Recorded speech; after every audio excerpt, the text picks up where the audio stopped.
नमस्कार साथियों, स्वागत है आप सभी का अंकित इंस्पायर्स इंडिया पर। मैं हूं अंकित अवस्थी और आप हैं मेरे साथ में आज एक खास चर्चा में। कानपुर के अंदर एक प्रसिद्ध दुकान है ठग्गू के लड्डू की, और उस दुकान की एक टैगलाइन जो कि फिल्मों में अक्सर यूज की गई, और वो लाइन है, ऐसा कोई सगा नहीं जिसे हमने ठगा नहीं। ये ठगने वाला इस बार एक व्यक्ति जिसका नाम है डोनाल्ड ट्रंप।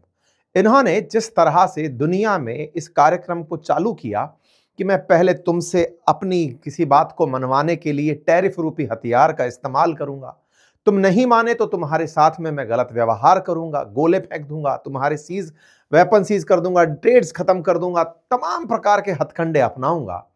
लोगों ने इन्हें अब तक केवल मनोरंजन के रूप में लिया।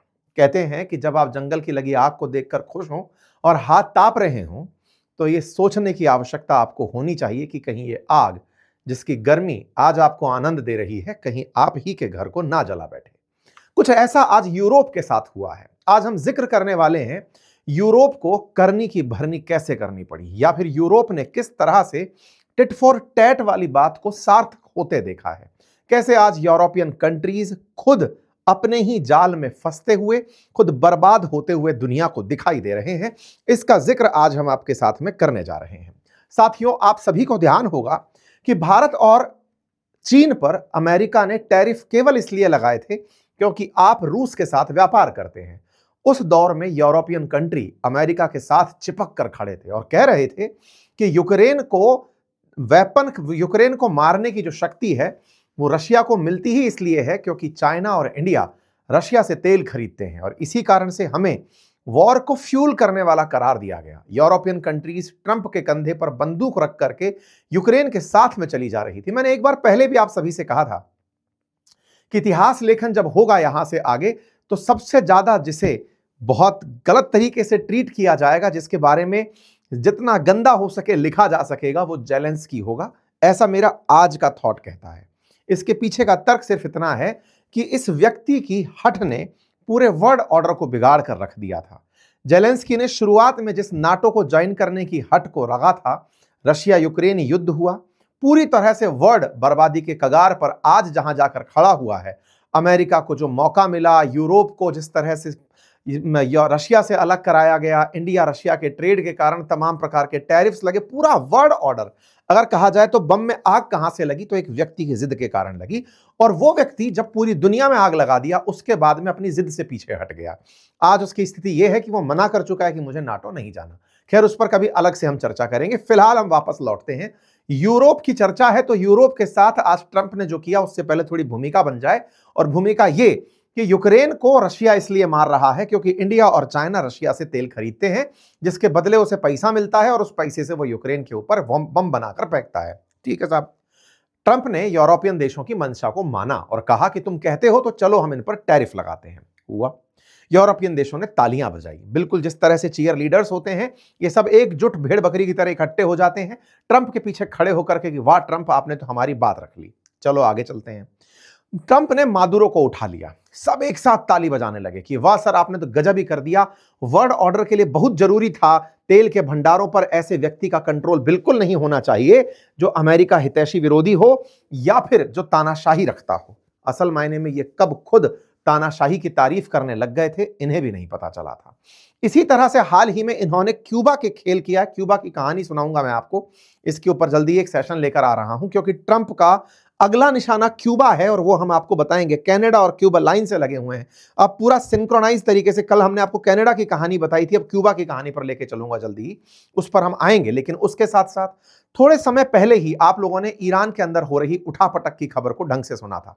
ईरान की उठापटक में ये सब लोग ट्रंप के साथ खड़े थे, कह रहे थे कि सर बहुत बढ़िया कर रहे हैं, तानाशाही हटा देंगे आप, बहुत अच्छा हो जाएगा।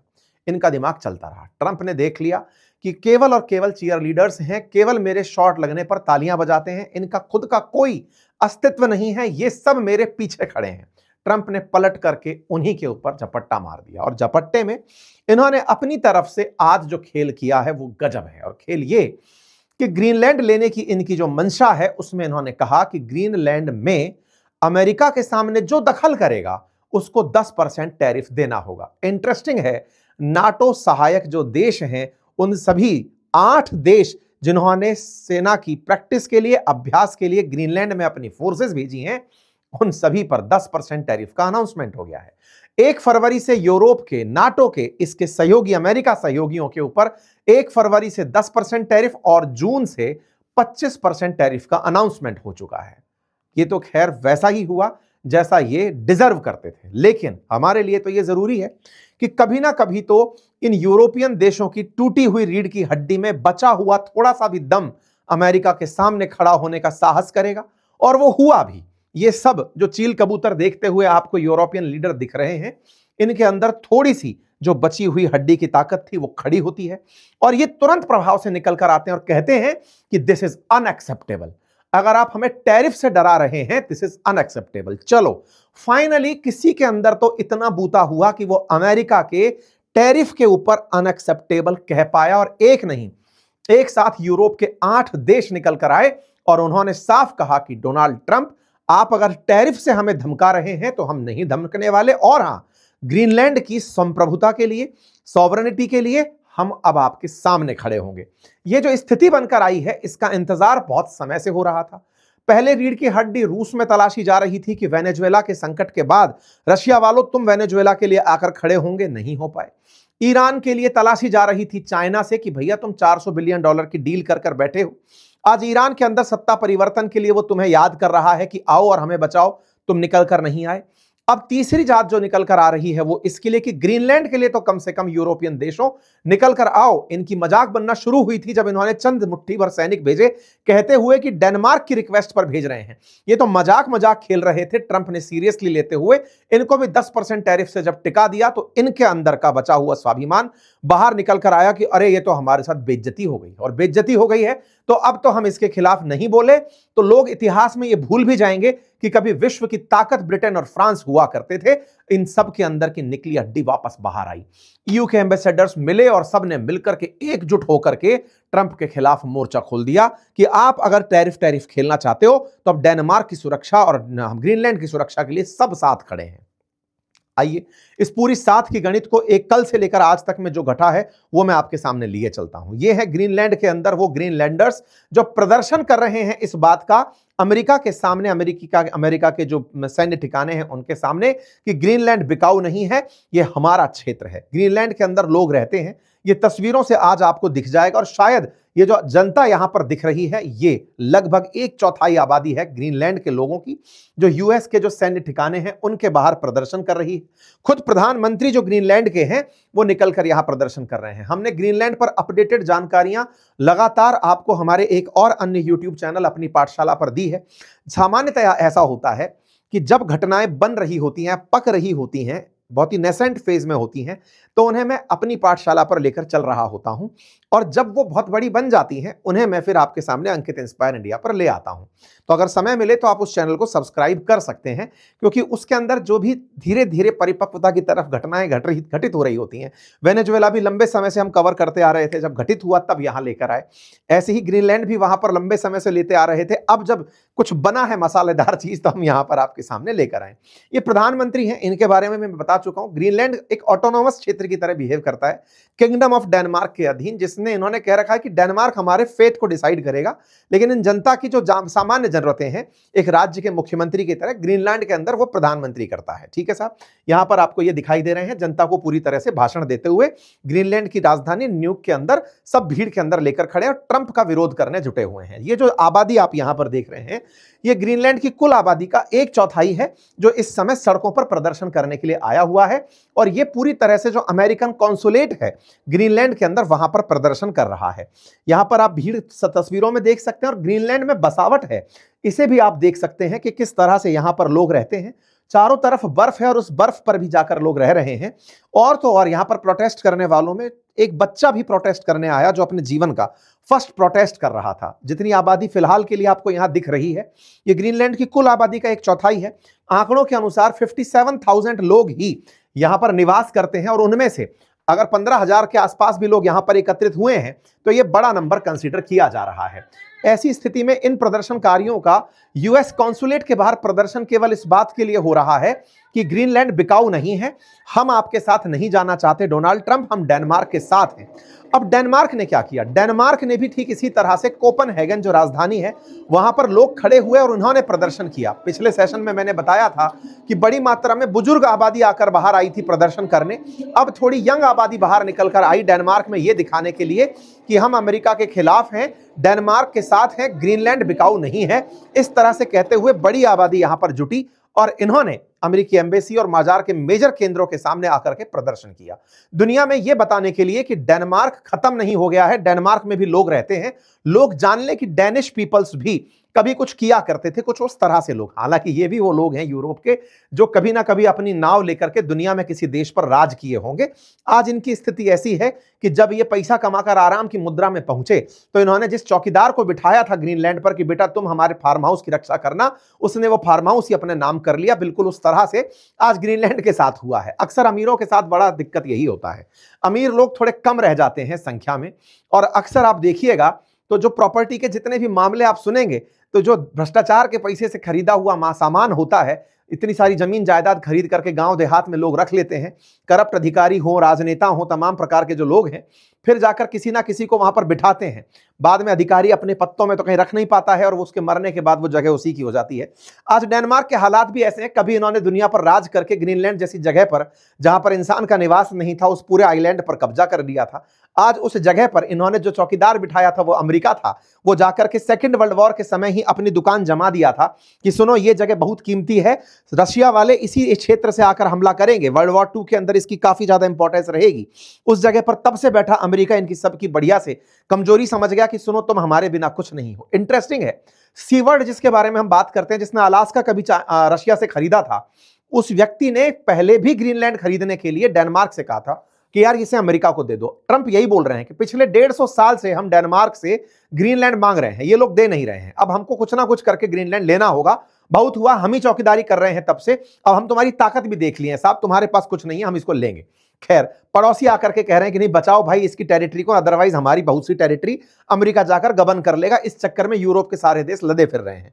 खैर इस पूरी कहानी को ताजा ताजा हवा कहां से मिली, कहां से शुरू हुआ और वेनेजुएला कहां गायब हो गया? आप में से बहुत सारे लोग तो शायद अब फॉलो करना भी भूल गए होंगे कि मादुरो के साथ हो क्या रहा है, वेनेजुएला के अंदर अपडेट क्या है। हाँ, हमारे ट्विटर हैंडल जिसका अक्सर हम जिक्र करते हैं, जिसका लिंक मैं कमेंट बॉक्स में भी पिन कर रहा हूं, उस ट्विटर हैंडल पर मैं आपको लगातार अपडेट देता रहता हूं। ताजा अपडेट मैंने दिया था कि जो यहां पर विपक्ष की नेता थी वेनेजुएला की, वो ट्रंप के पास पहुंच करके अपना नोबेल पीस पुरस्कार खुद हैंडओवर कर देती है। सर ये रखिए, आपने बढ़िया शांति ले आई है। लेकिन नोबेल पीस कमेटी बोली कि सुनिए, आप हमारा जो अवार्ड है ना वो दे सकती हैं, पीस पुरस्कार अभी भी आप ही के नाम पर था। लेकिन वो मैडम तो दाव चली थी कि ट्रंप हमें घर भिजवाओ वापस ताकि हम चुनाव लड़ें और वहां के राष्ट्रपति बने। खैर जो भी है, उस दौरान जब ये चल रहा था वेनेजुएला का खेला, उस समय पर एक कैटल मिनर करके महिला है, उन्होंने वेनेजुएला के समय पर ही, जब दुनिया वेनेजुएला वेनेजुएला कर रही थी, उन्होंने एक ट्वीट कर दिया था और एक तस्वीर ग्रीनलैंड की लगाकर उस पर अमेरिकी झंडा फहराकर सून लिख दिया था। दुनिया वेनेजुएला की चर्चा में थी, इन्होंने सून लिखा था उस समय। और ये महिला कौन थी? तो ट्रंप के एक एडवाइजर हैं, उनकी धर्मपत्नी है, और उन्होंने जैसे ही ये मैसेज किया उसके बाद चर्चा इधर शिफ्ट हो गई थी। और मैं आपको बताऊं, उस दौरान हमने आपके सामने जब सेशन किया था, ये वो एडवाइजर हैं और इनकी ही बीवी ने इस तरह का ट्वीट किया था। इस समय 5 जनवरी को, देखिए ये 4 जनवरी का ट्वीट था, 6 जनवरी को तो सुर्खियां बन गई थी, 5 जनवरी को अपनी पाठशाला पर हमने सेशन किया था। उसमें मैंने मेरे सेशन में इस फोटो का जिक्र करते हुए कहा था कि ये खबर आने वाले समय में बड़ी खबर बनेगी।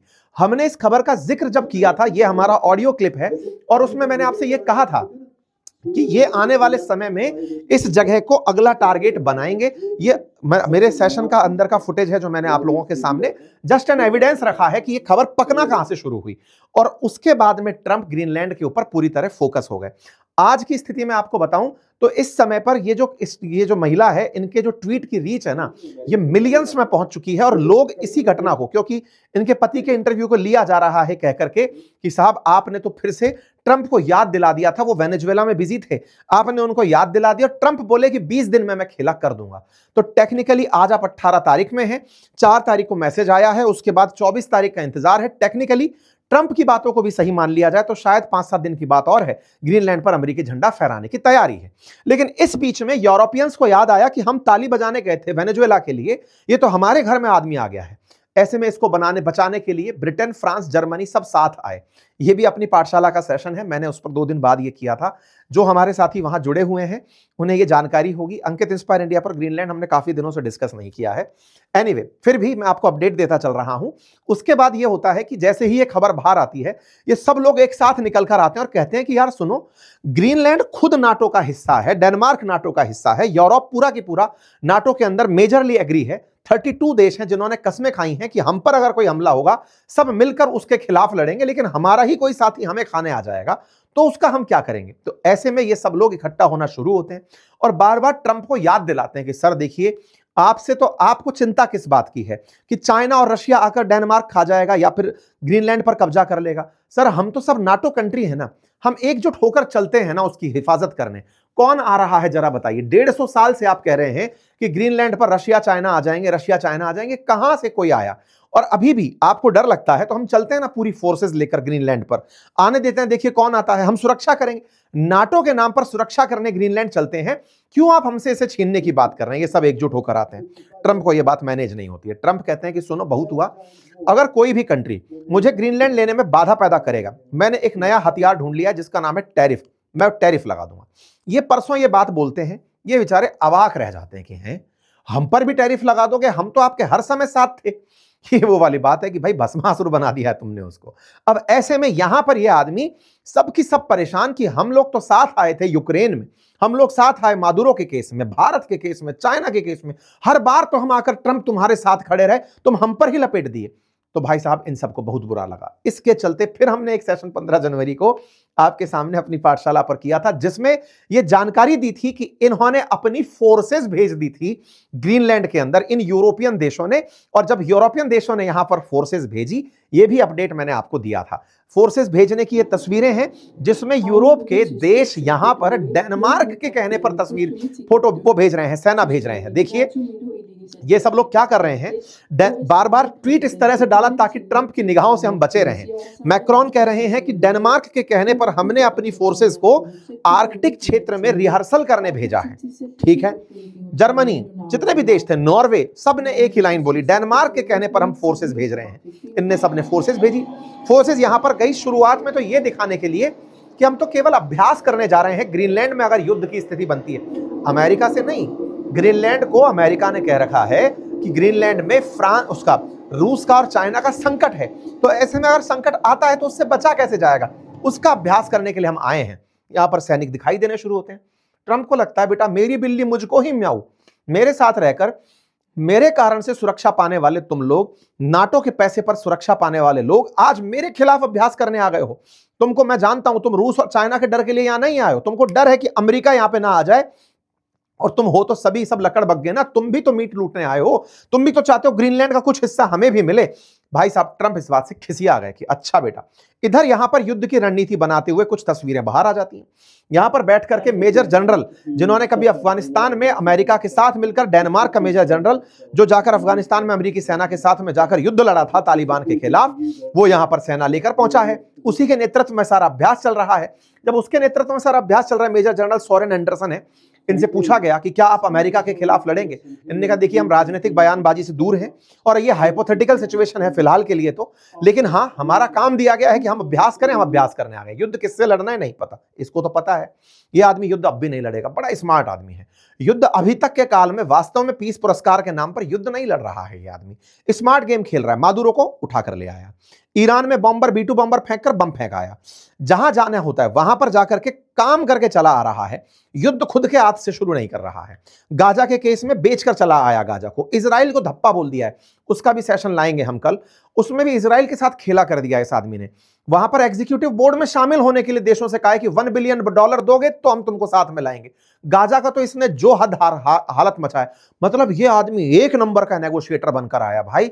ईरान और गल्फ कंट्री, GCC कंट्रीज जो है ना, उनको इसने इतना त्रस्त कर लिया कि मैं ईरान पे गोला फेंकूं, वो सब बोले सर मत मारो, ईरान को अगर आप मारोगे वो हमको मारेगा, हमारा पूरा ट्रेड रुक जाएगा। भाई साहब उल्टा ऑफर दे दिया कि बेटा ऐसा है कि अगर मैं उनको मारने गया, ईरान को मारा, तो वो तुमको मारेगा, तुमको बचाना चाहते हो अगर तुम, तो मैं गाजा लेने जा रहा हूं, चुप रहना। भाई साहब ये बेचारे इसके दबाव में आकर के ये सारे जीसीसी कंट्री जो मुस्लिम वर्ल्ड के बने घूम रहे हैं ना, अपने आप में सब चुप्पी मारकर बैठ गए। गाजा की खबर सुन रहे हो आजकल? कहीं कोई खबर नहीं आ रही। ये आदमी कंप्लीट गाजा बेचने के प्लानिंग में चल रहा है, क्लीन स्वीप कर रहा है, वहां पे सफाई मरा दे रहा है, इजराइल को भी साइड में हटा दे रहा है कि सुन गाजा पे मैं बैठूंगा। और अच्छा, गाजा का जो स्ट्रेटेजिकल लोकेशन है वो बड़ा खास है, मेडिटेरेनियन सी के बिल्कुल पूर्वी किनारे पर अगर अमेरिका का बेस हो, इससे बड़ा क्या होगा? मिडिल ईस्ट में आज अमेरिका को इजराइल झेलना पड़ता है क्योंकि उसे मिडिल ईस्ट पर अपना कंट्रोल रखना है। वो कह रहा है मैं खुद का बनाऊंगा शहर, तुम क्या कर लोगे? ये अलग चल रहा है भाई। ये नेगोशिएटर तगड़ा है। मोदी जी को बोला था इज ए ग्रेट नेगोशिएटर, लेकिन सीख गया है ये। ऐसे में भाई साहब इन्होंने अपनी तरफ से कल निकल करके बढ़िया मुंह धो करके ट्वीट मार दिया कि सुनो सेना भेजने वालों, तुम्हें लगता है कि तुम बढ़िया से ग्रीनलैंड की हिफाजत कर सकते हो? तुम्हारे पास 2 कुत्ता गाड़ी हैं डेनमार्क वालों, जिससे तुम वहां की सुरक्षा करने की सोचते हो। अंदर तक जानता हूं कुछ नहीं है, तुम्हारे हींग की कोथड़े में बांस ही बांस है। ऐसे में 8 देश मैंने देख लिए हैं जो डेनमार्क का साथ दे रहे हैं। Denmark, Norway, Sweden, France, Germany, UK, Netherlands और फिनलैंड। सब समझ जाओ तुम सबके ऊपर मैं टैरिफ का गेम खेलूंगा। 10% टैरिफ 1 फरवरी से, साथ देने की कीमत, क्योंकि तुम लोग नहीं चाहते कि डेनमार्क हमें ग्रीनलैंड दे, तुम उसे उकसा रहे हो। लो बेटा 10% टैरिफ दो। और हां, यही स्थिति बनी रही तो 1 जून से 25% टैरिफ देना होगा। भाई साहब ने धमकी भरा पत्र जारी कर दिया। यह धमकी की कल्पना कभी भी यूरोपियन देशों ने नहीं की थी कि यह हमारे साथ कैसे कर सकता है। ये बेचारे सबके सब देश, ये तो चीयर लीडर्स थे, ये तो ट्रंप के साथ वाह ट्रंप वाह के नारे लगाया करते थे। G7 में खड़े होकर के अपने आप को बड़ा सूटेड बूटेड समझते थे। कल मैंने आपको कनाडा के हाल बताए थे कि मार्क कार्नी कैसे चाइना जाके शरण लिए, प्रभु बचा लो हमको, हमारी बेइज्जती हो रही है। अब ये सब की सब मैं आपको बता रहा हूं, यहां से आगे आने वाले समय में हो सकता है ये सब के सब जाएं और चाइना रशिया से खुद जाकर कहें कि सुनो यार हमें साथ ले लो, क्योंकि वो आदमी हमें खाने निकला हुआ है। और मैं आपको बता रहा हूं, अगर ये हालात बने रहे और ट्रंप नहीं सुधरे, तो दुनिया में जैसे ट्रंप अभी टैरिफ खेल रहे हैं ना, इसका रिवर्स खेला होगा। रिवर्स खेला होगा, दुनिया के सारे देश लामबंद होकर के एक्सपोर्ट बैन मार देंगे। अमेरिका को जो मेजर एक्सपोर्ट करने वाले कंट्री हैं, Canada, Mexico, European union, China, अगर ये सब एक हो जाएं एक बार में और ये सब कहते हैं कि अमेरिकियों तुम्हें हम सामान बेच ही नहीं रहे, तुम्हें हमको धमकी क्या दे रहे हो? भाई आज मैं आपको बताऊंगा कि यूरोप कितना ट्रेड करता है अमेरिका के साथ में। अगली स्थिति जो बनेगी ना, ये एक्सपोर्ट पर टैरिफ मार दे तो अमेरिकी वैसे ही खत्म हो जाने हैं। खेला अब उल्टा चलेगा, लेकिन ट्रंप अभी इस खेले के लिए लोगों को इतना उकसा रहे हैं, सबके हित हैं और सब यही सोच रहे हैं कि मेरा घर उसका घर जल रहा है तो मेरा क्या। लेकिन अमेरिका ने किसी को भी अलग से कोई एडवांटेज दिया नहीं। रशिया जैसा ट्रीटमेंट चाइना और इंडिया को दे दिया, रशिया जैसा ही ट्रीटमेंट अब यूरोप को मिल रहा है। पूरी दुनिया को तो दुश्मन बनाकर बैठ गए, और जब बैठ गए तो तुम्हारे साथ में कोई भी एक्सपोर्ट करने वाला देश नहीं बचेगा। और ट्रंप अब जो खेला खेल रहे हैं, यूरोप के साथ उन्हें नहीं खेलना चाहिए था। $1.5 ट्रिलियन का व्यापार है यूरोप के साथ में। अमेरिका के 4 ही बड़े ट्रेडिंग पार्टनर्स हैं, उनमें मैक्सिको, कनाडा, चाइना और ईयू। इन चारों को अगर एकजुट होने का इन्होंने मौका दे दिया तो ब्रिक्स यूनियन बने ना बने, ये एक्सपोर्ट यूनियन बन गई तो अमेरिका वैसे ही घुटने के दम पर आ जाएगा। खैर देखते हैं, ये तो कयास है, आगे क्या होगा। फिलहाल के लिए इन्होंने जैसे ही ये खेल किया, इसके बाद में ग्रीनलैंड के ऊपर इन्होंने कह दिया कि सुनो तुम साथ देते हो तो बढ़िया, अदरवाइज मैं ग्रीनलैंड खरीदने का प्रस्ताव बना चुका हूं। और 150 साल से अमेरिका के राष्ट्रपति प्रयास कर रहे हैं। तुम लोगों के सामने जब भी प्रस्ताव डालते हैं, तुम कहते हो नाटो के सामने सब सुरक्षित हैं और हम पीछे हट जाते हैं। ये अब हम सुरक्षा नहीं करेंगे, हम लेंगे। इस बात पर साहब मैक्रोन बाहर निकल कर आए। मैक्रोन के अंदर तो बहुत लंबे समय से इस बात के चूने काट रहे थे कि मैं कैसे ग्रीनलैंड की हिफाजत के लिए बाहर निकल कर आऊं। असल में क्या है, फ्रांस के अंदर ना वो वाले नवाबों वाली फीलिंग है कि हम पहले तो कभी महान हुआ करते थे, आज नहीं तो क्या। पहले बादाम खाते थे, आज हम मूंगफली खा रहे हैं तो क्या। तो ये भाई साहब वो स्थिति में है। इन्होंने आते ही अब ट्रंप को अपनी तरफ से धमका दिया। इन्होंने कहा डोनाल्ड सुनो, अच्छा ये डोनाल्ड ही बोलते हैं भाई, बड़ा इंटरेस्टिंग है, ये मिस्टर प्रेसिडेंट नहीं बोलते हैं, mister Donald.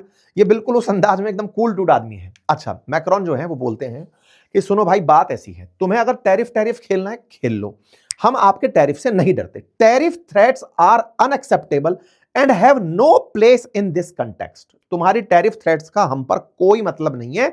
Europe will respond in a united and coordinated manner. Should they be confirmed, we will ensure that European sovereignty is upheld. Europe एकजुट रहेगा और ऊपर रहेगा। France is committed to the sovereignty and independence of nations in Europe and elsewhere. This guides our choice. It underpins our commitment to the United Nations of its charter. It's on this basis that we will support and will continue to support Ukraine and that we will build a coalition of willing. इन सबको खेला समझ में आ गया, इनको अब realisation हो रहा है मैक्रोन को कि यार यूक्रेन के लिए हम इसको साथ लेकर आए थे। भाई न्यूक्लियर बॉम्ब, तो आज सोचिए ना, पाकिस्तान को इज्जत किस बात की मिल रही है? तुम्हारे पास न्यूक्लियर बॉम्ब है, इनको इज्जत मिल रही है पाकिस्तानियों को, सऊदी आकर खड़ा हो गया, टर्की आकर खड़ा हो गया। पाकिस्तान से तो अच्छी स्थिति है फ्रांस की और ब्रिटेन की, इनको खुद के ऊपर शक्ति का ज्ञान ही नहीं था। भाई खुद भी तो न्यूक्लियर बॉम्ब रखकर बैठे हैं, दुनिया की न्यूक्लियर सबमरीन, पावरफुल वेपन्स, तमाम प्रकार की सुविधाएं फ्रांस और ब्रिटेन रखकर बैठे हैं, फिर भी वो अमेरिका के पीछे चल रहे हैं। तो ये तो इनके अंदर से खत्म हुआ पुरुषत्व है ना, इसके अंदर कोई दिक्कत तो है नहीं। इनको अब रियलाइज हो रहा है कि यार न्यूक्लियर बॉम्ब तो हमारे पास भी है, और जब हमारे पास है तो हम किस बात से डर रहे हैं? हम अकेले भी तो यूक्रेन की मदद करने जा सकते थे, अमेरिका को साथ में क्यों लेकर आए? पहले तो ये सब लेकर चल रहे थे कि गुट बनाकर चलेंगे, गुंडई करेंगे, अब गुंडई में जो है इनके घर में ही कलेश हो गया है। इसके बाद में निकल करके यूरोपियन यूनियन की उर्सुला वॉन डेन आती है, सेम वही, tariff would undermine transatlantic relation and risk a dangerous downward spiral. Europe will remain united, coordinated and committed to uphold its sovereignty. इनको अब यूरोप पर ही संकट दिखाई देने लग गया है। कजाकलास, कीर स्टारमर, अलेक्जेंडर स्टब, सब एक साथ बाहर निकल के धाम धूम जिन जिन के ऊपर लगा, सब एक साथ एक ही प्रकार की लाइन, जैसे सोशल मीडिया एक ही आदमी हैंडल कर रहा हो, इनका एक साथ सबके एक जैसे मैसेज निकलकर भाता है। That have no place among allies. Norway's position is firm. Greenland is a part of Denmark. Norway fully support the sovereignty of Kingdom of Denmark. खुलकर सामने आ गए कि सुनो, जो गलती हमने पहले कर ली अब नहीं करेंगे। हम खुलकर सामने आ रहे हैं, डेनमार्क के पास रहेगा ग्रीनलैंड, अमेरिका वालों जान लो। ये सारी बातें हो रही हो तो दिमाग में आपके प्रश्न बनेगा कि 10% टैरिफ कितना नुकसान देगा। आइए मैं आपको थोड़ा सा स्टैट्स दिखा देता हूं, उस पर थोड़ा सा फोकस करिए। 2024 का स्टैट्स है। अमेरिका यूरोपियन यूनियन के साथ $1.5 ट्रिलियन का व्यापार करता है, और उस $1.5 ट्रिलियन के अंदर यूएस एक्सपोर्ट करता है ईयू को $664 बिलियन और खुद इंपोर्ट करता है $811 बिलियन का। अमेरिका को $147 बिलियन का नुकसान होता है यूरोपियन यूनियन से व्यापार करके, लेकिन यह बड़ा नुकसान नहीं है। 1.5 ट्रिलियन के अगर व्यापार में 10% आपके पास ट्रेड डेफिसिट है, it's not a big number, क्योंकि 1.5 ट्रिलियन का व्यापार है ना। भारत के केस में आप $120 बिलियन का व्यापार कर रहे हो और उसमें से $40 बिलियन का ट्रेड डेफिसिट है, दैट इज 30%। अपने आप में काफी बड़ा नंबर है। ये 10% है जो कि क्वाइट नेगोशिएबल है, इसको ऊपर नीचे किया जा सकता है, और इन्होंने किया भी। इन्होंने खेला क्या किया अमेरिकियों ने, बीच में भी यूरोप के ऊपर जब दुनिया पर टैरिफ बटे थे तब यूरोप पर भी टैरिफ बटा था। तब यूरोपियंस ने अपनी तरफ से इन्हें ऑफर दिया था कि सर आपको लगता है कि हम आपसे पैसे कमा रहे हैं $150 बिलियन, हम एक काम करते हैं, हम आपके यहां पर $600 बिलियन इन्वेस्ट करेंगे 2028 तक, ताकि जो आपसे कमाया है वो हम यूरोप की वजह से अमेरिका में लगाना का पसंद करेंगे। दूसरा, हम आपसे ही ऑयल और गैस परचेज करेंगे $750 बिलियन का 2028 तक। देखो अमेरिका ने बड़ा स्ट्रेटेजिक तरीके से इन यूरोपियंस को कूटा है। क्या था कि यूरोपियन कंट्री, सर्दियों के अंदर जर्मनी जैसे देशों के हालात भयंकर खराब होते हैं, इन्हें गैस से गैस जलाकर घरों को गर्म रखना होता है।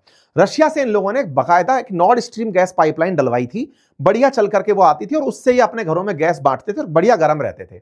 लेकिन ट्रंप ने यूक्रेन के नाम पर, यूक्रेन युद्ध खत्म ना होना असल में अमेरिका की चाहत ही नहीं है। यूक्रेन अमेरिका की चाहत है यूरोप को दबाना, उसको रशिया से भी कोई लेना देना नहीं है। उसको पता है कि ये हैं बीच में फंसने वाले, ये बिकेंगे, ये रशिया से सामान क्यों खरीदते हैं, मुझसे क्यों नहीं खरीदते, असली खरीदार तो ये है ना, पैसे वाले देश तो ये हैं। तो उसने क्या किया, सैंक्शन लगवाकर रशिया से तो गैस खरीदवाना बंद करवा दिया, खुद से शुरू करवाया। आप आंकड़ा देखें, $750 बिलियन का अमेरिका ने कहा है कि तुम हमसे गैस खरीदो। तो अब इनके पास में अमेरिका से गैस खरीदनी, तेल खरीदनी, सब वहां से खरीदो, पड़ोस की पड़ोस में से ना खरीद करके इनको यूज कर लिया। इनको यूज कर लिया किस तरह से कि तुम $150 बिलियन मुझसे कमाते हो। भाई तुम $150 बिलियन कमाते हो, इसकी एवज में 7, 6, 6, 12, 13, $1350 बिलियन, तुम 10 टाइम्स ज्यादा का इन्वेस्टमेंट ले जा रहे हो। अमेरिका ने चाल चली, ये यूरोपियंस को समझ में आया कि यार ये तो हमारे साथ खेला हो गया। ऐसे चलते में ये सब लोग अब खेल को समझ चुके हैं। जब बात हो यूरोपियन यूनियन देशों की, तो उसमें जर्मनी इनसे सबसे ज्यादा पैसा कमाता है अमेरिका से व्यापार करके, क्योंकि है भी भाई दुनिया के 3rd लार्जेस्ट इकोनॉमी फिलहाल बना हुआ है। तो जर्मनी एक्सपोर्ट में बढ़िया है, ऑटोमोबाइल के सेक्टर में, मशीनरी के सेक्टर में, और यूरोप का तो इस समय यूरोपियन यूनियन का तो लीडर ही है वो एक तरीके का। तो ऐसे में यहां पर इन्होंने यूरोपियन यूनियन में एकजुट होकर के अमेरिका के खिलाफ अब स्थिति बना ली है। कोई बात नहीं साहब, ऐसे में ये खबर जब बनती है तो तब इस पर प्रतिक्रियाएं आना शुरू होती हैं। लोग अमेरिका के अंदर भी लिखना चाहते हैं कि भाई ये ट्रंप कर क्या रहे हो। एक अमेरिकी सीनेटर लिखते हैं कि destroying our closest alliance to take Greenland, अपने सबसे निकटतम सहयोगियों को अमेरिका ऐसे कैसे कर सकता है।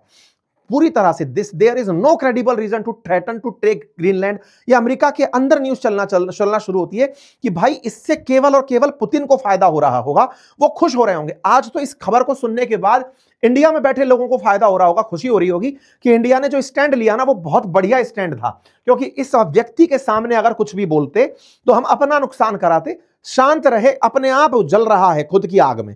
तो ऐसे में इंडिया अभी तक 50% टैरिफ झेल रहा है। ठीक है, तुमको जो लग रहा है करते चलो, हम साथ में चल रहे हैं।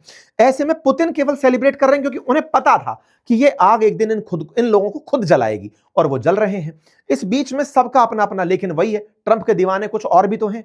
तो ट्रंप के दीवाने इस बात से खुश हो रहे हैं कि ट्रंप आपने बहुत अच्छा किया, लेकिन कुछ मस्करे हैं, वो ब्रिटेन को याद दिला रहे हैं कि ब्रिटेन देखो तुम्हारे ही तो लोग थे ना जो कभी जाकर के अमेरिका बसे थे। एक काम करो, एक तगड़े पत्रकार है, बढ़िया 8.7 मिलियन इनकी फॉलोइंग है, ट्विटर पे बड़ी नंबर होती है ये, वो लिख रहे हैं कि ब्रिटेन को ना अमेरिका वापस ले लेना चाहिए, क्योंकि तुम्हारे ही लोग जाकर बसे थे ना वहां जाकर के। ये कोलंबस गए थे यूरोप से निकल करके, तभी तो अमेरिका बसा था। कहो कि अमेरिका को हमें वापस दे दो, हमारा अपना है अमेरिका, तुम्हारा पास अमेरिका वापस आ जाना चाहिए। लोग मजे ले रहे हैं।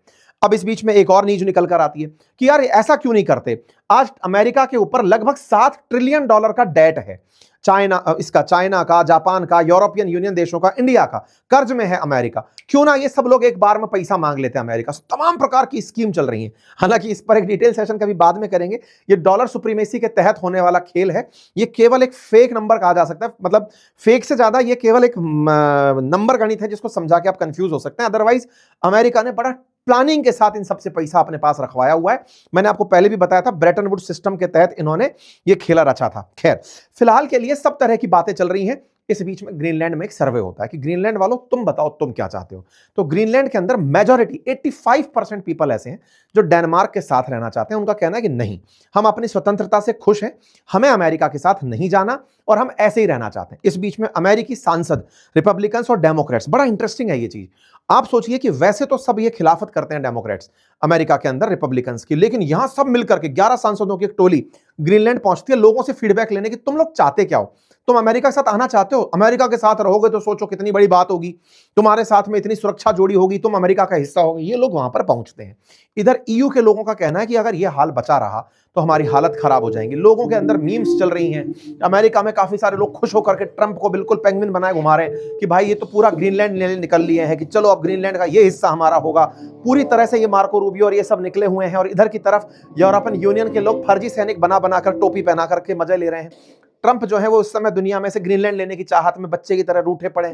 मीम्स के मार्केट कुल मिलाकर के गर्म चल रहे हैं। खैर, इन मीम्स से हमारी जिंदगी का कोई लेना देना फिलहाल तो नहीं है, लेकिन हाँ एक बात अवश्य सत्य है, और वो ये कि जिस दिन ट्रंप ने यूक्रेन के मामले पर इन लोगों को सामने बिठाया था, यूक्रेन के लिए ये सब लोग गए थे ट्रंप से मिलने कि ट्रंप कुछ करो रशिया का, अदरवाइज यूक्रेन गया।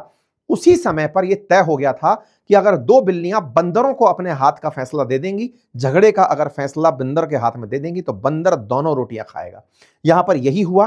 ट्रंप ने यूक्रेन वर्सेस रशिया की लड़ाई में, यूक्रेन के साथ यूरोप का होना समझ में आता है क्योंकि उनका हिस्सा है वो, लेकिन जिस तरह से फैसला ट्रंप के हाथ में दिया, और ये जब झांकी बाहर निकल कर आई जिसमें यह स्पष्ट हुआ कि ट्रंप के सामने ये सब एकजुट एक साथ, और ट्रंप अकेला एक तरफ खड़ा होकर के भी ताकतवर है, उस दिन दुनिया को यह फेट डिसाइड हो गया था कि एक दिन यूरोप की बुरी आने वाली है। खैर, फिलहाल के लिए ट्रंप अपनी तरफ से आगे बढ़ रहे हैं, ये अपनी अपनी तरफ से सब लोग अपनी बातें कर रहे हैं। अब होने वाला क्या है, 19 से 23 जनवरी के बीच में दावोस स्विट्जरलैंड के अंदर वर्ल्ड इकोनॉमिक फोरम की मीटिंग है, और उसमें वर्ल्ड लीडर्स, ट्रंप का भी आना वहां पर प्रस्तावित है, ये सब लोग वहां पर प्रेजेंट होंगे। और ये सब वर्ल्ड लीडर्स वहां पर प्रेजेंट हुए तो ये जो वर्ल्ड ऑर्डर में परिवर्तन आ रहा है, इसका जिक्र जरूर हो सकता है। जिक्र हो सकता है कि ये कब तक चलेगा, और अगर ऐसा चला तो दुनिया को जो संकट आने वाले समय में झेलना पड़ सकता है, वर्ल्ड वॉर वगैरह भूल जाइए आप, दुनिया के अंदर सिस्टम ही बदल जाएंगे, पुराने वाले कॉलोनियल एरा के अंदर आप वापस पहुंच जाएंगे। एक दो जगह मैंने बोल दिया था इस बारे में कि नव उपनिवेशवाद आ रहा है, कुछ मतलब संभ्रांत लोग बिगड़ गए थे मेरे ऊपर कि नहीं साहब ऐसे थोड़ी हो सकता है, जो आंखों के सामने दिख रहा है वो किसी को समझ नहीं आ रहा है। खैर, फिलहाल के लिए इतना ही। आप लोग इस विषय पर क्या सोचते हैं, अपनी राय जरूर कमेंट बॉक्स में दें। चैनल पर नए हैं तो सब्सक्राइब कर लें। ट्विटर पर आप हमें फॉलो कर सकते हैं, क्योंकि ट्विटर पर लगातार मैं इसके अपडेट देता रहता हूं। ये सारी जानकारी आपके सामने है। और हाँ, चूंकि आज रविवार है और रविवार पर पिछले 2 रविवार से बातचीत आप लोगों से नहीं हो पाई किन्हीं कारणों से, आज आपके साथ रविवार वार्ता रखी गई है रात 9 बजे। अगर आप उपस्थित हों तो लाइव इसी चैनल पर प्रेजेंट होइएगा, और अगर आप इस वीडियो को उस लाइव वार्ता के बाद सुन रहे हैं तो लाइव वार्ता में कई बार हम सेशन से इतर भी बहुत सी बातें अपनी करते हैं, जिससे कि इस पर्दे के उस पार बैठे जो लोग हैं वो मुझसे लाइव चर्चा कर पाते हैं। तो आप भी हाजिर होइए, मिलिए, बातचीत करते हैं।